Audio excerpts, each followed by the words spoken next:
Ernie, are you okay? Ernie? Ernie?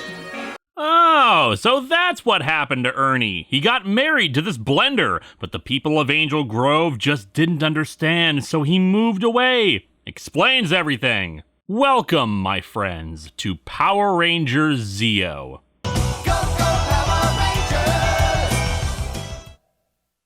It's very easy to take for granted nowadays the change over to Zeo. At the time of this recording, it's been over 20 years since Mighty Morphin Power Rangers ended, and since then, for the most part, the brand of Power Rangers has shifted its theme, cast, and setting every year, renaming it along the way. But back in 1996, no kid could have imagined anything like that. It was just Mighty Morphin Power Rangers. Hell, as far as general pop culture knowledge is concerned, there isn't anything but Mighty Morphin Power Rangers. That silly show with dinosaur robots and guys in spandex diamond suits battling Rita Repulsa and blah blah blah. I know I keep bringing that up, but that's only because that's the nature of pop culture. With very few exceptions, something doesn't retain the same level of popularity for a very long time. Or if it does, it's only the basest elements of it that stick in people's minds because they're not dedicated fans of it. For example, most people with pop culture knowledge know who Darth Vader is. However, there are considerably less people who know who Asajj Ventress is. By that same token, most people know who Captain Kirk is, but considerably less know Captain Archer. Both of these examples are from franchises that have lasted a very long time, but pop culture osmosis means that some things will endure longer in people's minds than other things, because the franchise changes and evolves while the audience grows smaller with those changes. And I don't say all this because of some nerd fandom's gatekeeping or the like. That someone isn't a real fan just because they don't know the name of every single member of the Avengers or something. People can like something even if they're not well versed in it. The goal should not be to exclude people, but to encourage them to learn more. But no, the point I'm bringing up with this is that changing the franchise name and look for the first time was a risky thing to do. It can cause confusion for people. A reinvention can go in a direction that the viewers may not be interested in, or the overall new aesthetic can just be undesirable. As I've pointed out, it's likely that fear of such a massive change is what kept the series Mighty Morphin for 150 plus episodes and in the same suits. But when it comes to little kids, such a massive change isn't on their minds as much as, when the hell are we gonna see resolution? Fortunately, kids didn't have to wait long. Mighty Morphin concluded in February of 1996, and Power Rangers Zeo premiered only 2 months later. During this time in the franchise, a prologue would show at the beginning of all episodes, a "Today on Power Rangers" kind of thing, with the exception of multi-parters where it would be "Last time on Power Rangers." During the reruns between the end of Season 3 and the beginning of Zeo, these segments were replaced. To both build hype and assist in the transition, a 32-part serial filled in the spots. It's non-canon because the timeline of events shown doesn't match what happens at the actual beginning of the season, but it did its job of building hype. Brief segments showing that something was arriving on Earth, scaring scientists, the government, Rita and Zed, and of course our heroes, Bulk and Skull. Most notable in the shorts, however, is the fact that the Power Rangers seem to be missing. So, last time on Power Rangers! Alpha, what's wrong? Goldar and Rito have stolen the Zeo Crystal! What's happening? Rangers, you must evacuate the command center. We can't leave you!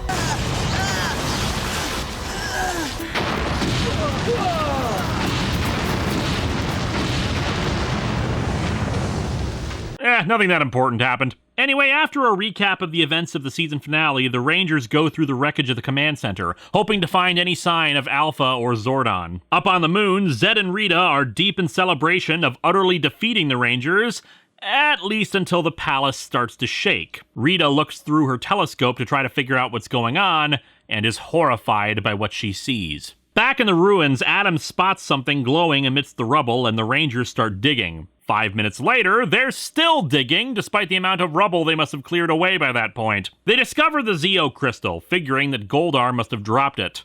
I have no idea how the hell one does that when you're teleporting, but I'm gonna guess based on what we see of Goldar and Rito later that the command center's usual defenses for keeping evil forces out screwed them up and, coupled with the bomb they planted, forced the Zeo Crystal from their grasp. Up on the moon, the palace is under attack. Rita and Zed quickly decide that they have to flee from someone named King Mondo and his machine empire. We get our first glimpses of that empire, and it's damn impressive. There are hundreds, if not thousands, of mechanized servants, walking tanks, aircraft. Mind you, Mondo will resort to the exact same damn strategy that Rita and Zed pulled during their tenure instead of launching a full-scale invasion, but hey, what are you gonna do? We'll get a big invasion from space later, trust me. Anyway, Zed and Rita carry off all their possessions towards Serpentera, along with the Tangas, though why they didn't whip up some putties to help carry the stuff is anyone's guess. Rita realizes that they forgot Rito and Goldar, but Zed tells her to forget about them, since they obviously failed to obtain the Zeo Crystal. Speaking of which, the crystal causes the Rangers' feet to stay gripped to one spot and a hole opens up,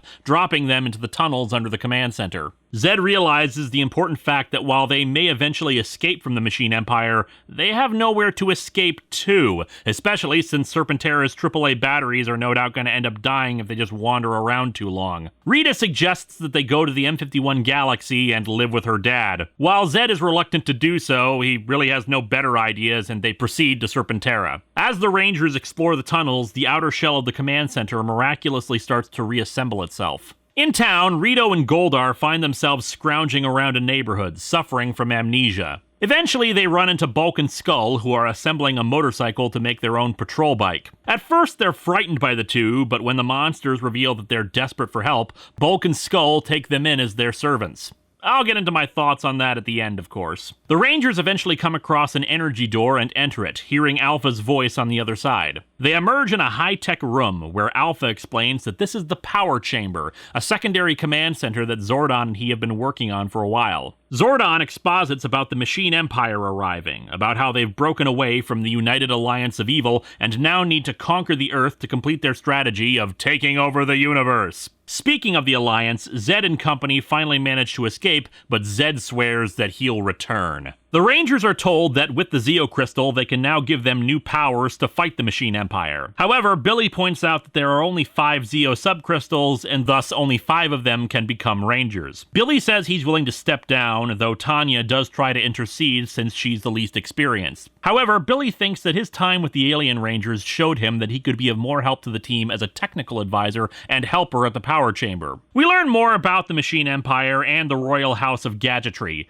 King Mondo, of course, his wife Machina, his son Prince Sprocket, and footmen of the throne Clank and Orbis. Clank has a Scottish accent because the Scottish are well known for colonizing other worlds and building robots. The foot soldiers of the Empire are the Cogs, which, according to Zordon, Must be completely dismantled to be defeated. turns out that fully dismantled means punch them enough times and they'll either die or run away. The Zeo subcrystals are reconstituted into the new morphers, called Zeonizers. The Zeonizers are awesome. They're different from the morphers while still maintaining their unique look and coolness factor, especially since it takes some getting used to on how to open the damn things, speaking from experience here. Meaning that you need to be kinda skilled to get it right. The Rangers are also granted new colors along with the powers. While, of course, Kat is pink and Tanya is yellow, Rocky becomes blue, Adam green, and Tommy red. To add to the majesty of the new powers, there's a lot of really good background and incidental music that, sadly, I haven't been able to find in raw form. There's kind of a new chorus in the background, and it really feels like the whole thing is a new beginning, helped by a speech by Zordon about how the Rangers of old are gone forever, but that's fine, since it's better than before. Of course, they also honor their past by putting up the old Ranger costumes behind them, kind of like Batman. That's right, the Power Chamber is the Batcave. So the Zeo Rangers fight off the Cogs, with Tanya apparently trained in martial arts because she's more than capable of holding her own against them. As I've said in previous installments, trying to rock the boat too much in previous seasons would probably have created more problems than it solved for Mighty Morphin. However, as ratings were slipping, a radical reinvention of the show's trappings was probably for the best to get people interested in the new developments. A new base of operations, sort of, new costumes, new villains, a new character, and a reorganization of the colors and cast. And I think a Zeo beginning really helped to make it a creative success. If you're going to change all this, change even the name of the show to such a degree, you make an event out of it. The cliffhanger of the command center explosion, a 2-part series premiere, and very little Sentai footage. It's especially effective in terms of pacing. Everything keeps moving at a good pace, setting up storylines even while it's putting old ones to bed for a while. Things don't outstay their welcome, and it's just really entertaining. Its only major weakness is its ending, which is rather anticlimactic. We have all this build-up to how badass and awesome King Mondo and his cogs are, yet the Rangers beat them in 5 minutes. However, everything else up to that point sets up the new status quo well, and there's a real sense of wonder and excitement once the Rangers get to the power chamber. Since this is the first time we have a major costume change, I should note that I like the Zeo suits. They're different from the Mighty Morphin suits in a good way, and I like the golden areas of the costume that are patterned like they were electronic circuits, which is something I'll get to when I analyze the themes of the season. While it's never really given a reason why the Zeo subcrystals have the different shapes to them, it does work for giving the Rangers something new for their helmets now that they don't have animals. Billy, who apparently decided to steal Steve Jobs' wardrobe now that he isn't a Ranger, assists Zordon and Alpha in constructing the Zeo Zords, which are the only things that can stop the more advanced weapons of the Machine Empire like their fighters or tanks. And it's easy to see why. They just blast through them like flies. The Megazord's pretty cool too, kind of a Sphinx head thing going for it. I think we can theorize that the Shogun Zords were used in the creation of the Zeo Zords, since otherwise they're able to assemble whole new giant weapons in a rather short amount of time. As for the Ninja Zords, we can probably assume they were destroyed along with the Power Coins, since if the Zords and Power Coins were linked for the original Mighty Morphin powers, Ninjor likely used a similar design for those. Speaking of, nobody mentions Ninjor, even though the whole time thing is over with. It's a shame, really. Ninjor had become as much a part of the show as any of the other supporting cast, and he really had no send-off. Hell, considering we get a similar kind of character to him later on, I'm surprised they didn't write him in as an altered form of Ninjor. There are a lot more filler episodes than the last season, which is both good and bad. While Season 3 of Mighty Morphin had a strong storyline that kept the viewers enraptured, the less story-heavy Zeo allowed it to complement people who missed the simpler single ones, while the actual storyline of the series kept viewers wanting to see how things developed. However, the story elements were pretty much built on continuation of the previous seasons, like with the development of Billy, who ends up with the most character growth this season. The start of that was, of course, him no longer being a Ranger, but then in Graduation Blues, he actually graduates early from high school and has to briefly go to Aquitar to assist them against some sort of water-polluting threat. He comes back a few episodes later, though his presence was missed. His absence does help contribute to the next part of the Zeo story arc, as well as something that we'll get to next time. The other one who gets development, if you can call it that, is Tommy. I say it's not necessarily development as much as it is stuff happens to him. The first thing we have to address with that is a 3-parter. There's no business like snow business. It begins, after some footage of snowboarders, with Tommy receiving a letter from Kimberly. Now, of course, I'm always happy when the show acknowledges past characters, especially since the show will later go out of its way to pretend past seasons didn't exist, even though they still totally did. However, the manner by which they did this is questionable. It's a Dear John letter. Yes, it seems Kimberly has found someone else while in Florida and is breaking up with Tommy.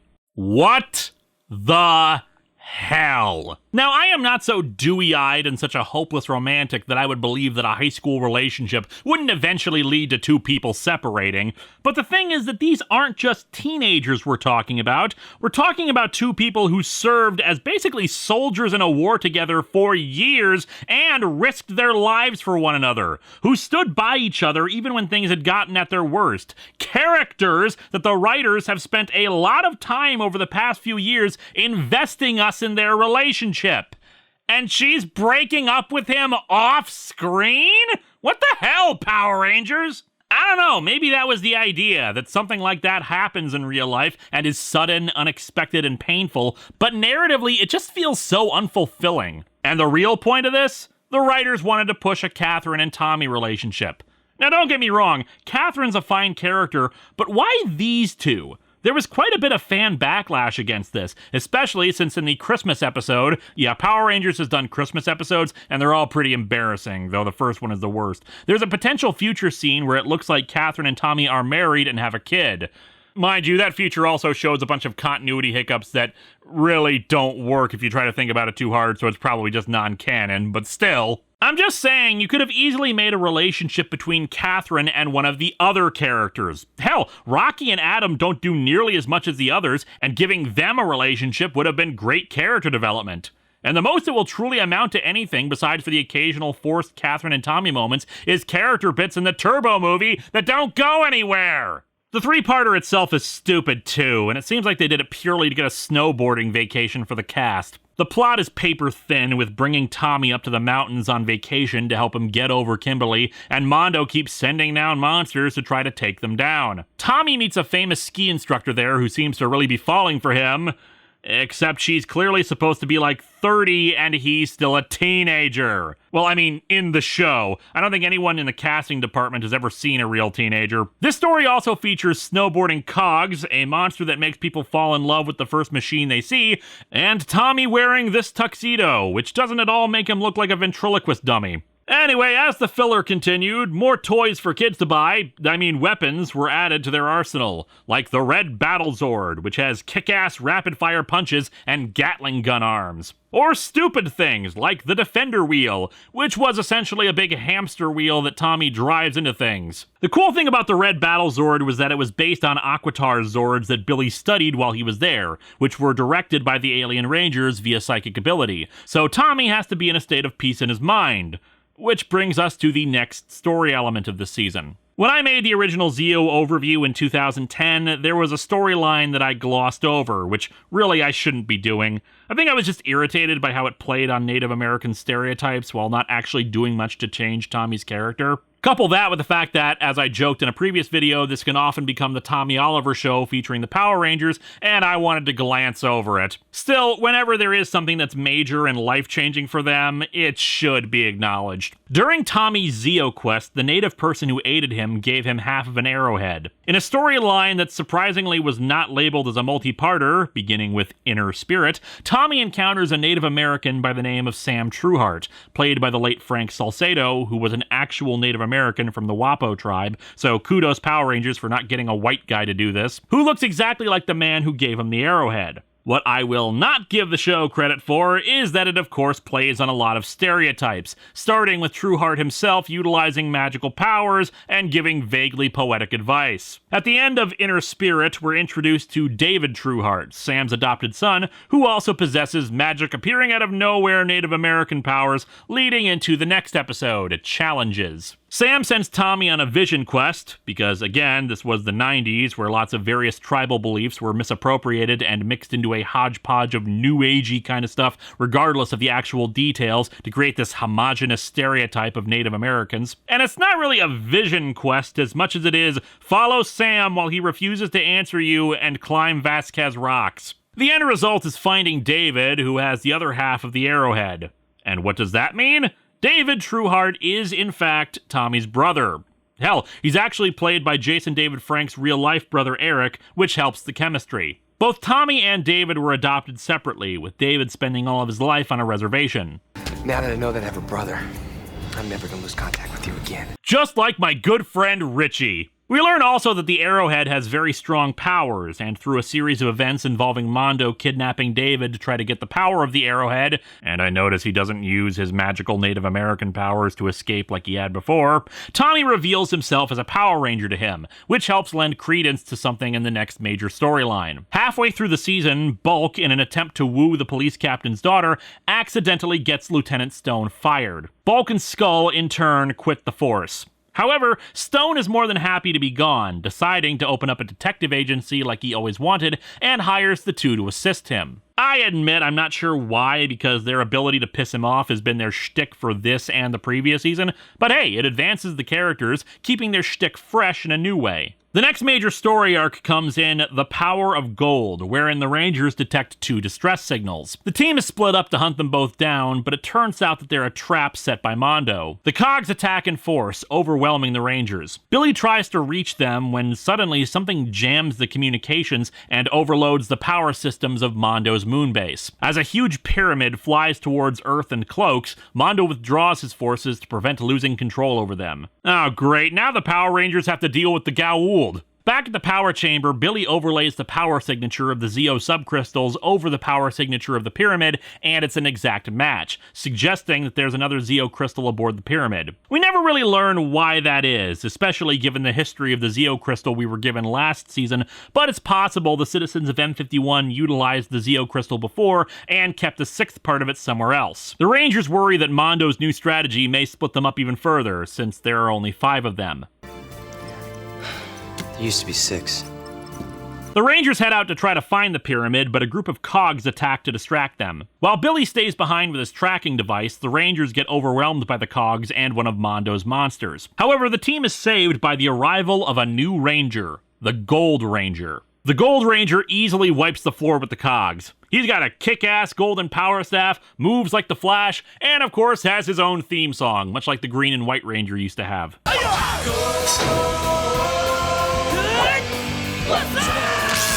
After shrugging off the attacks by the cogs, he manages to dispatch the monster. However, Mondo is able to save it and make it grow. The Rangers are forced out of their Zords, but the Gold Ranger summons his own Zord, Pyramidas. Pyramidas annihilates the monster, and the Gold Ranger vanishes before they can figure out who he is. When they return to the power chamber, Billy takes longer to come back. The mystery of the Gold Ranger was a pretty effective subplot. Most of the signs pointed to Billy being behind it, since he would frequently make himself scarce whenever the Gold Ranger appeared. He never gave an explanation for what he was doing, but while it was never revealed on screen what it was, there was one good theory that we'll get into next time. Another element that added credence to the Billy theory is that Pyramidas seemed designed to incorporate the other Zords to create the Zeo Ultra Zord, and given that Billy was the one who built the Zeo Zords, it'd make sense that he designed Pyramidas accordingly. So yeah, we never get an explanation for why it can incorporate them otherwise. Rocky's the first one to suspect Billy and confronts him, but Billy says that if he were the Gold Ranger, he'd have told them.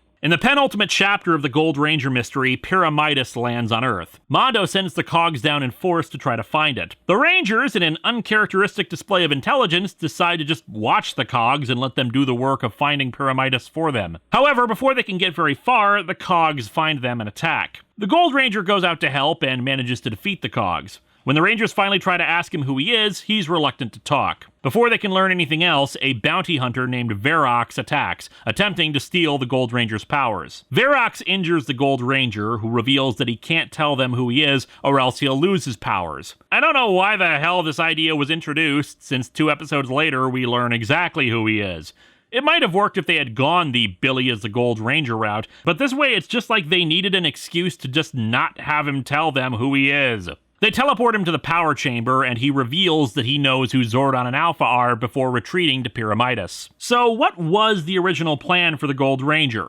Hard to say. I've had difficulty tracking down an official source for the most popular story, but it's a good one if it's true. At the same time Mighty Morphin Power Rangers was on, Saban was producing a similar style of tokusatsu show as it called VR Troopers. In fact, the pilot for VR Troopers, called Cybertron, featured Jason David Frank in the lead. When they ended VR Troopers, one of the actors for it, Brad Hawkins, was brought in to be the voice actor for the Gold Ranger and all the suit footage seen up to this point. Supposedly what happened was that the plan was to make VR Troopers take place in the same universe as Power Rangers, with Brad Hawkins' character Ryan Steele becoming the Gold Ranger. The rumor goes, however, that Shuki Levy changed that at the last second based off a casting decision he wanted to go with, and so the entire Ryan Steele connection was dropped before doing anything but hiring him for the post-production side of things. It certainly would have helped the clues provided, since what we actually get is a bit nonsensical, but then again, this is the show that forgot Billy invented a flying car. The Gold Ranger's identity was finally revealed in Revelations of Gold. The episode opens with Pyramidas under attack by a fleet of Verox bounty hunters. Mondo plans to steal the Gold Ranger's powers while the Verox chase Pyramidas to Aquitar, where Pyramidas crashes and the Verox presume him dead. The Equations take the Gold Ranger under their care, and we finally get to see him without his suit on, and it's absolutely no one we know. Yes, all the hints and nudges were for nothing. His name is Trey of the planet Triforia. The Equations teleport him to Earth, but Mondo uses a force field around the power chamber so that when he arrives, he'll smash into it and be destroyed. They redirect the signal to a nearby sea and pull him out, but then he splits into 3 identical copies of himself. He explains that Triforians are made of 3 distinct personalities that are usually joined as one, but the battle has damaged him to the point where his 3 personalities have split off into Tray of Wisdom, Tray of Courage, and Tray of Heart. Yes, Tray of Heart, just in case you thought Captain Planet was the only one dumb enough to have that idea. Triforians are a race of peacekeepers who will sometimes venture out to other worlds to help stop evil, hence why he came to Earth to fight King Mondo. However, he's not certain how he can rejoin the 3 aspects back together, and in this state, he's unable to become the Gold Ranger. They need to pass the powers on to someone else, or else they'll be lost forever. What I love about this scene is that there isn't any hesitation, any question or wonder of who should assume his powers. Tommy instantly says he knows who can take them, and sends them to the power chamber to give the powers to Billy. However, when the Rangers return to the power chamber, they learn that during the command center's destruction, Billy absorbed a high dosage of negative proton whatsits, and essentially he can't take on the powers. I'm not sure why it is from behind the scenes that they couldn't have Billy become the Gold Ranger, but like with the Brad Hawkins thing, there's a lot of speculation and rumor on why it didn't happen. But at least they acknowledge the possibility. Tommy leaves and tells everyone he thinks he knows someone else who can take on the power. While the Rangers use the Zeo crystals, along with the power of the command center, to keep the Golden Staff energized, Tommy retrieves his candidate, and they head back on foot to the power chamber. With the power diverted, they can't teleport him, and they can't track him out of fear that Mondo will figure out what they're doing. The implication, as Tommy and the candidate run back, is that it's David, which would make sense. They established that he knew martial arts when they introduced him, and he already knows all the Rangers' identities. And anytime the Rangers reveal themselves, it seems to almost be certain that those people will become Power Rangers. Kudos to the creators for doing an effective job of hiding his identity during the episode. As a little kid, my jaw dropped when they revealed him. Anyway, Mondo gets wise to the scheme and attacks the two, forcing them to run into their limited teleportation range. When they just barely get inside, Mondo initiates his new robot building technology process, using neo-plutonium armoring to enhance them. Why do I get the feeling it's gonna turn out to be glitter? Meanwhile, Rito and Goldar sleep at the detective agency. Goldar starts to remember who he is and gets a message from Rita and Zed. They'll restore their memories and even restore Goldar's wings, but they must swear off ever doing anything good. And they must prepare. Since they've left, we'd only seen them once before in a dream in the goofy but wonderful episode It Came from Angel Grove, and in the previous episode, wherein they had hired Bulk and Skull to figure out where they came from, only to discover a message from Rita and Zed that it was time for them to come home. But now, the message is clear. Rita and Zed are coming back. The two awaken with their memories restored and gleefully push aside Bulk and Skull, stealing their bike so they can get back to their Emperor and Empress. Tommy and the candidate arrive, and the candidate takes off his sunglasses. Yep, it's Jason. I guess Zach and Trini are still stuck at the Peace Conference.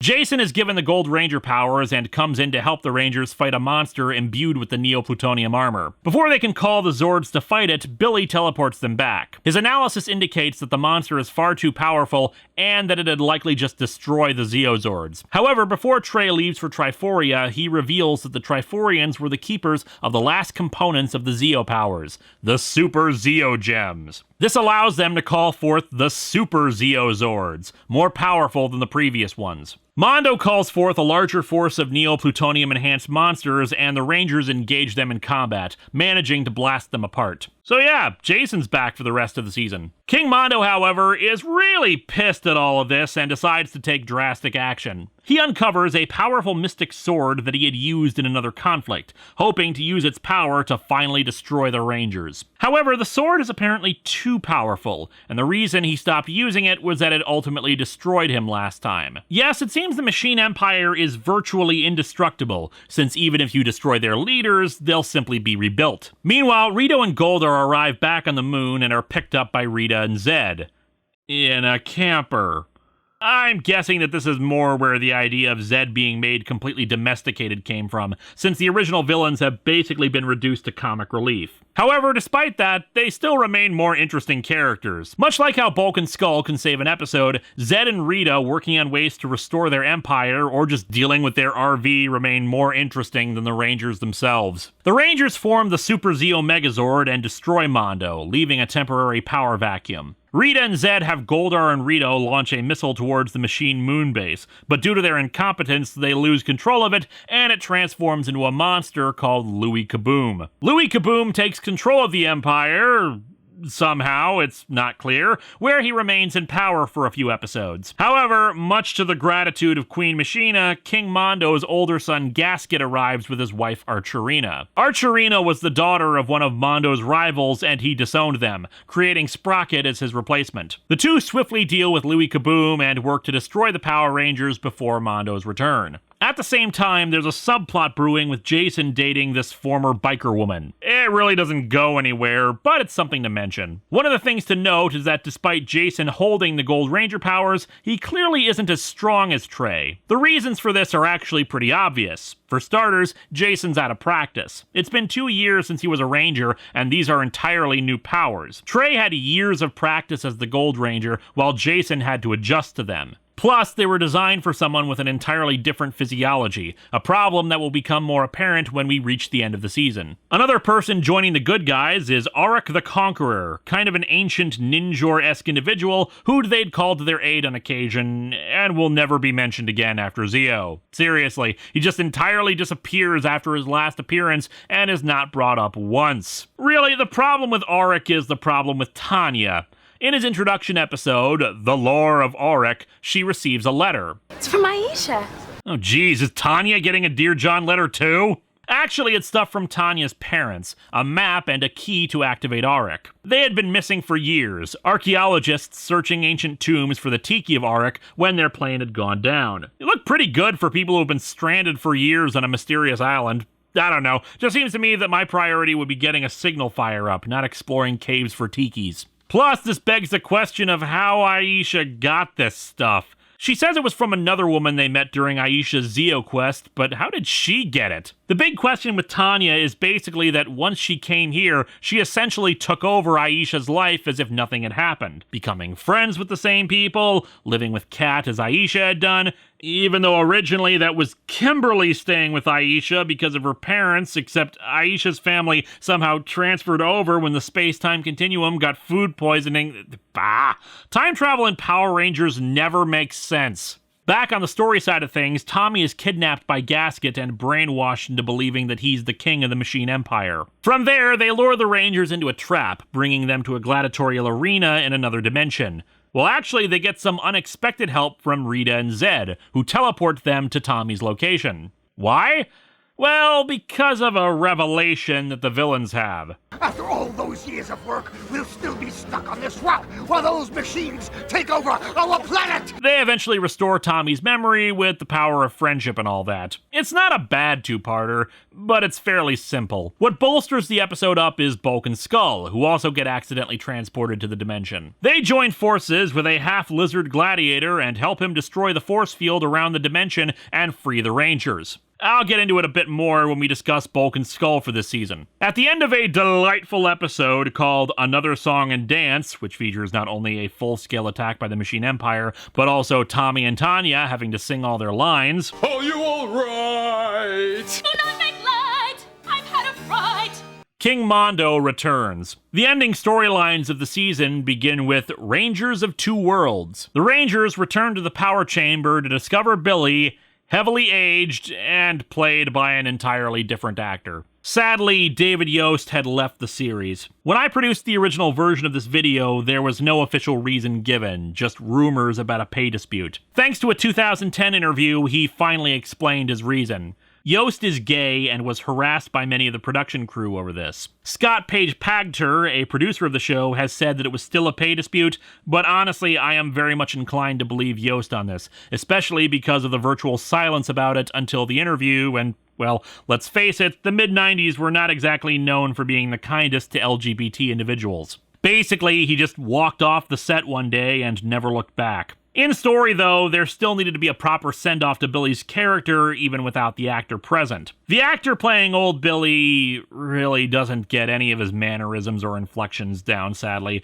but I can't imagine he had that much time to prepare. The rapid aging was a result of the device he used to restore him to his proper age during the Alien Ranger saga. It had this delayed side effect. Not surprising that something like this would happen, since the entire space-time continuum was trying not to drown during that whole thing, and an element like Billy aging back to normal while everything else was still in the past probably didn't help. Meanwhile, with Mondo back, Gasket and Archerina retreat to their own planet for the time being. Over with the Camper of Evil, Finster has created a new magic staff for Rita to make monsters. They decide to test it out on Catherine. A pretty damn good plan, all things considered. However, due to a minor targeting error, they hit Catherine's ugly purse instead, transforming that into a monster. Of course, they never bother to just shoot at Catherine again because, that would make sense. The Rangers call in the Equitians for help with Billy, reconstructing the regenerator in the hopes that it can restore him to his proper age. However, it backfires and damages the teleportation system. Mondo, not wanting to be outdone by Rita and Zed, sends out his own monster to destroy Angel Grove. Equally not wanting to be outdone by Mondo's monster, Rita and Zed make their purse monster grow. The purse monster, shockingly, is possibly Rita and Zed's most powerful monster. Physical attacks are useless, and it simply reflects energy attacks back at the Rangers. Damn, Rita's new staff is friggin' awesome.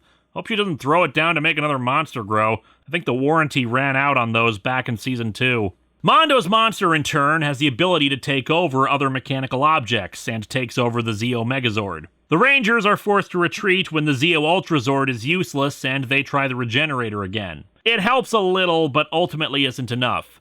Mondo, pissed off about the purse monster, sends it to another planet. Because he can just do that, and has never tried that with anything else. Billy detects the sabotage in the Zeo Megazord and goes in to try to repair it, but the Megazord lifts off with him inside of it. With the teleporter down, they can't get him out, and they send out the Super Zeo Megazord to try to get its compatriot under control. While they can't stabilize the Megazord, they do manage to fix the teleporter and get Billy out. Mondo's monster assumes control of the Zeo Megazord and fights the Rangers. Finster manages to locate the purse monster and sends it back to the Rangers, putting it right into the Super Zeo Megazord and commandeering it. This isn't quite as surreal as Master Vile's little party, but it's up there. Two monsters from opposing evil factions are fighting each other using the Rangers' Zords. Wow! Meanwhile, the Equitians bring water from their version of the Fountain of Youth to try to restore Billy. The Rangers, in the meantime, trick the purse monster out of the Super Zeo Megazord. Kat and Tanya enter the Zeo Megazord and destroy the thing that was controlling it. The water helps Billy a little, but it's not enough. They decide to send him to Aquitar for stronger doses. Mondo deploys a large battalion of cogs to Angel Grove, and we finally get the reason for our title. The Zeo Rangers combine forces with the Equitian Rangers, and it is awesome. What's really great about this is that there's an actual Sentai team-up between the two series. The only disappointing thing about this is that their combined footage is far too short. The Rangers receive a transmission from Aquitar to let them know that Billy is back to his regular age. They use stock footage of him visually, but of course hire someone who sounds absolutely nothing like him, as per tradition. Guys, I've made a really important decision. I'll miss you all. He says he's going to stay behind because he's fallen for one of the Equitians, meaning that he's finally found a permanent love interest after the 500 previous ones. We're gonna miss you, man. He's so happy. He's speechless. The episode ends with a montage of Billy's moments from the series. Admittedly, a better send-off than Aisha got, but not up to par with Kimberly. And with Billy leaving, the last of the original 5 has gone. Yeah, I suppose having Jason around might count, but he was gone for so long, and when this season concludes, we'll be saying farewell to him too. Hawaii Zeo opens with Gaskin and Archerina returning and attacking the Rangers, attempting to take the Gold Ranger powers from Jason. Jason's having a hard time too, getting severely weakened. While the Rangers retreat, Sprocket tells Gasket that instead of trying to send a monster, that he should just make himself grow and fight the Rangers. It's apparently actually a clever ruse to get rid of Gasket. Alpha and Zordon examine Jason, but can't find anything wrong with his powers. The Rangers fight Gaskin and Archerina and manage to defeat them. The two villains finally retreat for good when Mondo shows up. While we never see them again, given what'll happen in a few seasons, it's entirely possible they're still out there.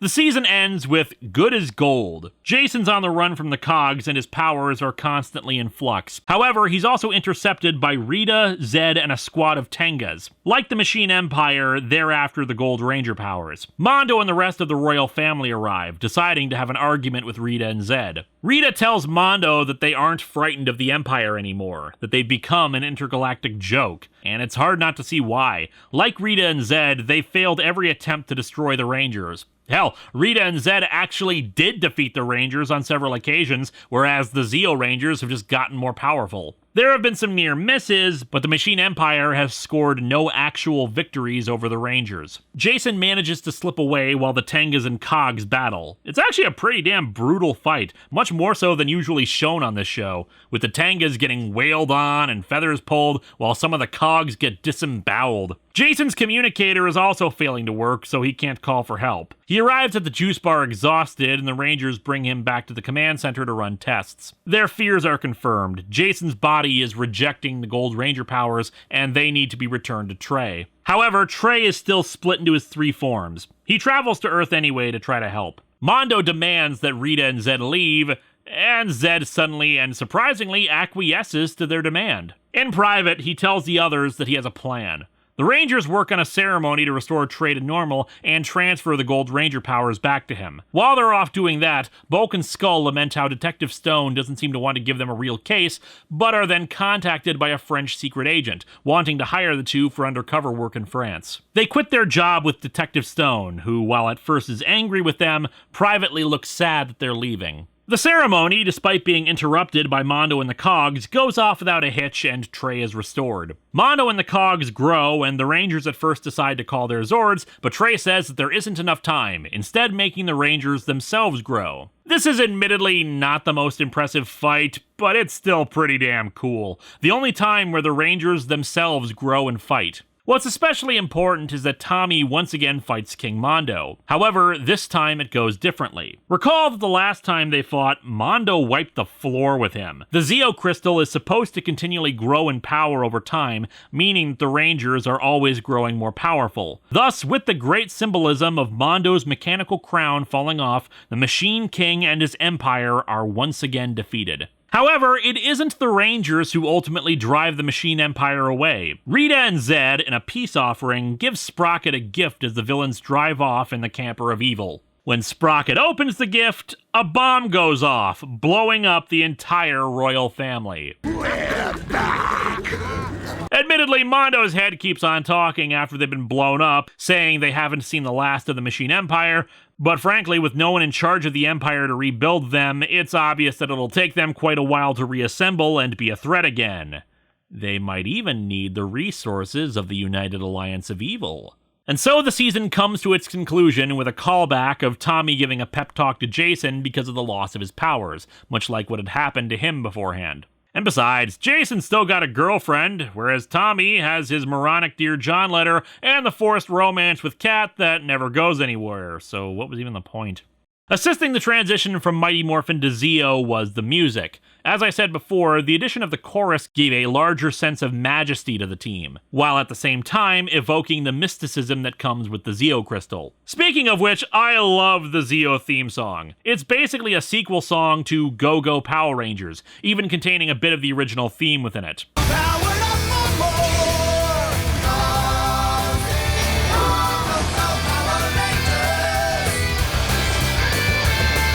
While the fight music wasn't quite as good as the previous seasons, it's still pretty enjoyable and continues the rock music that was such a strength in Mighty Morphin. With the chorus in there too, it's kinda got a Queen or ELO feeling to it, like it's a rock opera. I'd like to think that the switch to Zeo was a cost-cutting measure. While the Zords were being replaced every season, as long as they were using the Season 1 costumes, they had to shoot new footage every time we saw them. Over the course of the previous 3 seasons, the stories began to rely increasingly less on Sentai footage, and it probably was a pain in the neck for the accountants of the show. Once Zeo came in, the fights, both in Ranger form and in the Zords, could once again be Sentai footage. And since I doubt the changeover to Zeo actually hurt them that badly, it probably contributed to switching out powers and the show title every season, as as long as they kept the brand name of Power Rangers. The Machine Empire as villains never quite did it for me.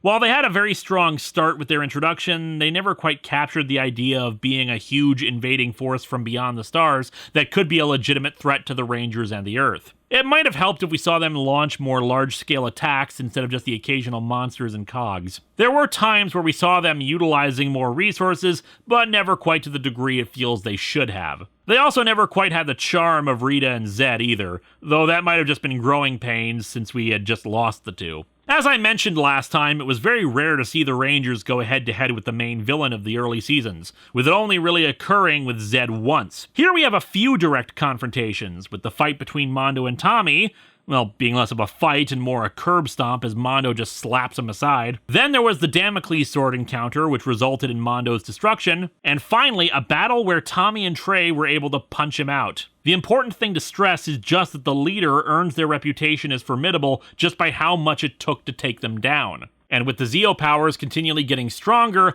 it shows just how powerful the Rangers had become at the end. Bulk and Skull's development this season is both good and bad. The bad parts of it are them taking in Goldar and Rito as servants. Don't get me wrong, it's funny as hell, especially seeing them in a position where they have power over the monsters they've always been afraid of, but the fact that they're acting like assholes to two beings that are in a spot just makes them come off like dicks. Of course, Goldar and Rito do get their revenge every once in a while, and it's nice to see the consequences of their behavior to the two later. However, the brighter sides of their nature do get to shine through quite a bit this season. For example, we learn in one episode that Skull is actually a classically trained piano player, and a damn good one. I don't want anybody to laugh at me. They won't laugh. Well, what about Bulk? If he's really your friend, he'll be proud of what you can do. And while Bulk initially mocked classical music as being for dweebs, when he discovers Skull plays it, he suddenly finds it awesome, showing that even though at times Skull can be an idiot and Bulk an overlording jackass, they're still friends and not quite as one-dimensional as one might think. What's more, during a psychological evaluation as part of the junior police, we learn that they are obsessed with monsters, constantly in fear of them. In any other city, this would make them unfit to be cops, but in Angel Grove, it's an asset. We see their better angels again when they quit the junior police to support Lieutenant Stone. Sure, they're afraid of the guy and probably would prefer to be left to their own devices, but you also get the impression that they have tremendous respect for the man. Also, while remaining fairly cowardly during the season towards monsters and whatnot, even while being held in the other dimension, we do see that actually their bumbling nature still helps them out. They're still fast enough to dodge cog attacks and fight back, and in fact, their Three Stooges-esque battle tactics seem a lot more effective at times than the Power Rangers using karate. I'd imagine it's because the cogs, as machines, are designed to fight against certain fighting techniques, but not quite as well programmed against comic relief fighting. So yeah, Zeo didn't advance the two much more, but there was plenty of humor to be found, and they continue to be friendlier towards the teens instead of bullies. If Zeo's overall theme had to be summed up in a single word, it would be triumph. Back when the Zeo Crystal was first introduced, it was suggested that over time its power continually increased, and I'd say that's pretty evident by the end of the series. The Rangers could hold their own against the Machine Empire even without the use of a Zord, and their arsenal would just continue to grow larger. If the Machine Empire had stuck around, the Rangers would have probably eventually just have forced them into retreat anyway. What's interesting about this season is that we've had a complete reversal of magic versus technology. The Zeo Crystal, a mystical object, is now the power source for the Rangers, while the forces of technology and machines are now coming to fight the Rangers. Admittedly, it's downplayed due to the fact that with Billy around, they still were creating technological wonders to fight the Machine Empire. Instead, one could say that the Rangers represented a mix of technology and magic. The mystical powers of the crystal were complemented by technology, and as I said before, the circuitry look of the details on the Zeo suits allude to that. Instead, the magic side of things was represented by Rita and Zed. They were the old guards, the past villains who represented older ways and superstitions who had lost their power as time moved on and progress advanced. Anytime the two tried to use technology to fight the Empire, it backfired on them. However, when Rita got her new magic staff, she created a monster far more effective than most of Mondo's machines. The Rangers, however, were the compromise between technology and magic, and were able to fight off both forces. Then again, I could just be talking out of my ass with this. It's just how I saw it. Power Rangers Zeo showed the team at their strongest. A wide array of weapons, power levels ever increasing, and their enemies were getting easier to defeat. Writing-wise, it honored the history of the team while also building on their new premise to advance further. However, after 4 years, it was time for the team to graduate from the 5 teenagers with attitude premise and take the next step into greatness. A pity, though, that the next season meandered through that concept when they shifted into Turbo.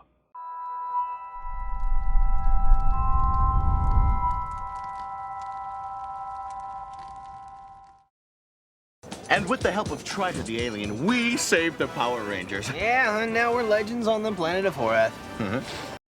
Hello, my friends. Please take a moment to like this video, subscribe to the channel, and click the bell for notifications on new video releases. If you'd like to support future videos, you can check out my Patreon, buy merch from the store envy link in the description, or check out the t-shirts available from Teespring. Thanks for watching.